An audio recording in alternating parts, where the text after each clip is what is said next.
Will you welcome first the author of Carrie and The Shining, Mr. Stephen King, and next to him, the director of the cult classic films Night of the Living Dead and Dawn of the Dead, Mr. George Romero, the author of Rosemary's Baby, The Stepford Wives, Boys from Brazil, the play Death Trap, Mr. Ira Levin, and finally the man who wrote Ghost Story, Julia, not to be confused with Lillian Hellman's Julia, and a new book called Shadowland, Mr. Peter Straub. That's our group.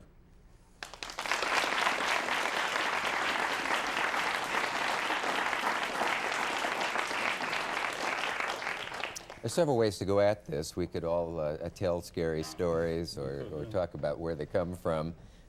If I were to say, what's the worst thing that you've ever done, would that ring a bell with at least one of you? Can somebody explain that? Get me off that hook. I use that as the start of a novel called Ghost Story. And it's keyed into a group of older men who tell stories about the worst thing they ever did or the worst thing that ever happened to them. And the ghost story evolves from that. Yeah, yeah. Well, what is the appeal? Do you know? Is it worth analyzing, or should we just say it's just fun to be scared?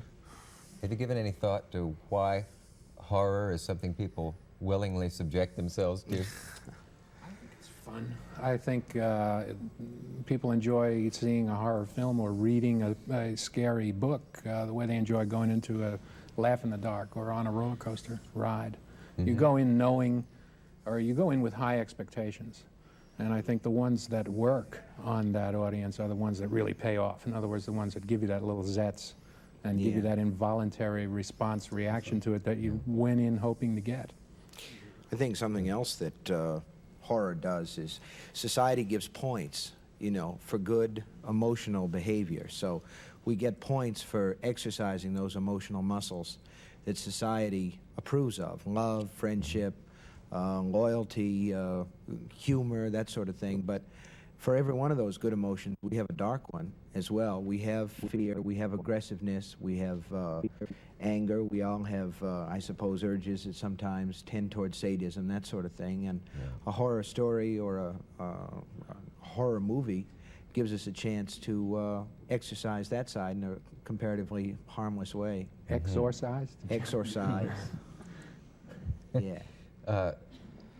What do you fellows happen to specialize in this field and could just as easily be in another one? Or if not, then mustn't you be weird in some way? I don't know, I work at a car wash, actually. Yeah. I mean, I really wonder about that. I was trying to think of a tactful way to put it. But, I don't think we're any more weird I think than Steve the is people weird. who enjoy the things we produce. I think it's the same thing. We're just producers and they're consumers, but we're subject to the same emotions and working with there has to them. be some real reason that you're in this field and not another one. Well, I think you have a predilection toward it. Yeah. Ira Levin and I discovered that as children, we entertained other children by telling ghost stories to them. And so it was there, and I think I made mine up, but I'm sure he made his up. And it was just a way of exercising our imaginations that we came to very young. I was warped as a child.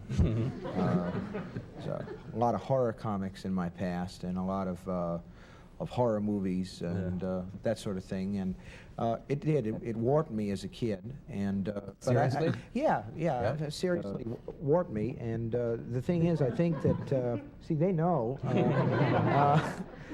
In the world as it is today, though, I think if you don't have a few warps in your record, you can't get along. And that's one of the great appeals that the horror story has. There's been a lot of analysis, a lot of it almost ludicrous, it seems to me, about horror in the wake of the big hits like George's Dawn of the Dead and Ghost Story and The Shining and all of that sort of thing. And really, I think what a lot of it is a sort of harmless blow-off for anxieties and bad feelings. Yeah. Where would we have seen your warpedness if we'd known you earlier, before you began? I get rid of most of it through this sort of thing. People say, well, do you have bad dreams? And the answer is no. I give them all to somebody else. I sleep well.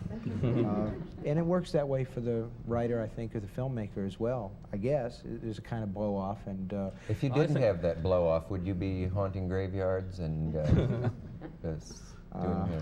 Graveyards might be haunting you. I think you're tapping another emotion. I mean, I've often felt that to some extent with me it was accident. There were genre films that I loved of all different types. I love jungle movies. And had my first hit been a jungle movie, I might be a great jungle movie maker. But so to that extent it was accidental. And but I think there's a list of those involuntary emotions. Laughter, if you can make an audience laugh, cry, startle. Those are the things that you're really trying to do, and that's what you're sort of honing your work down to try to accomplish, to get that involuntary response out. And it's those involuntary responses that make people say, gee, that was great. But when people say about Salem's Lot, geez, I loved it, they're basically saying it scared the hell out of me. It's clear cut. You know, it's basically a different response that you get from a reader that read Salem's Lot or Rosemary's Baby than you get from a reader that read The Winds of War. If you ask someone, did you like The Winds of War, they'll go into 10 minutes about, you know, but if you ask someone, did you like Rosemary's Baby, what they immediately respond to is, yeah, it scared me. What they mean is, it scared me. There's that wonderful moment in Kubrick's film where Nicholson looks through the door and says, here's Johnny. My kids run around and say that now. You know? I have a 3-year-old who goes around. Yeah, I have a 3-year-old boy who goes around saying, Daddy's not here now. The little finger thing. It's very funny. Yeah. Another thing. He's not warped then. Of course he's warped. He's warped. He's very warped. One of the things that all these genres do, I responded to what George said about if his first hit had been a jungle picture, because you take all of these things and they're genres. There's horror. There's, for instance, the crime picture, my God, can this be the end of Rico? Jungle pictures, all of these things. And what all this genre fiction does, mysteries, is they make the writer or the filmmaker tell a real story. You know, and I think in a lot of ways you just gravitate toward that idea of story. You want to tell tales. That's very important, I think. I think that's the heart of it, really. That there's a story which can engulf you and grab your lapels the way fairy tale did when you were 6 years old. And you can't tell a story. You can't tell a story. I mean, you can't scare anybody unless there's a story and characters for them to be involved in. Scares don't exist in a vacuum. So you're forced Some real telling a set. story, as you're saying. Even as just now that clipboard moved and no one was near it. Unfortunately, I was near it. Oh, you did that. Oh, okay, I feel better then.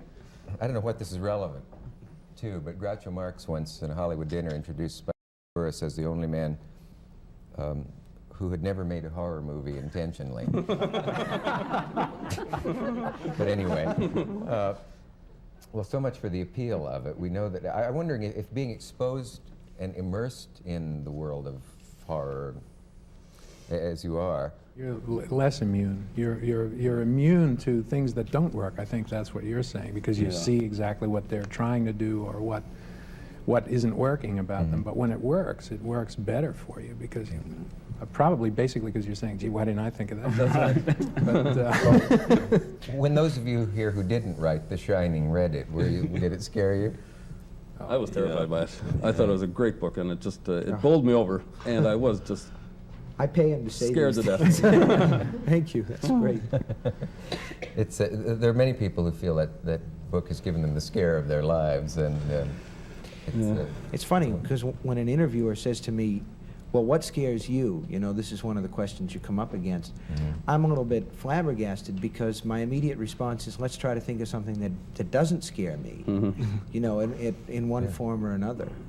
I can remember, for instance, my mother, when I was just a little kid, they used to have these machines in shoe stores, and you look down into the machine and you saw your bones inside it, you know, in your shoes. And I had my feet in one of those machines, and she gave a scream and said, don't do that. That will give you cancer. And for weeks after, I would look at my feet to see if they'd started to rot yet, you know.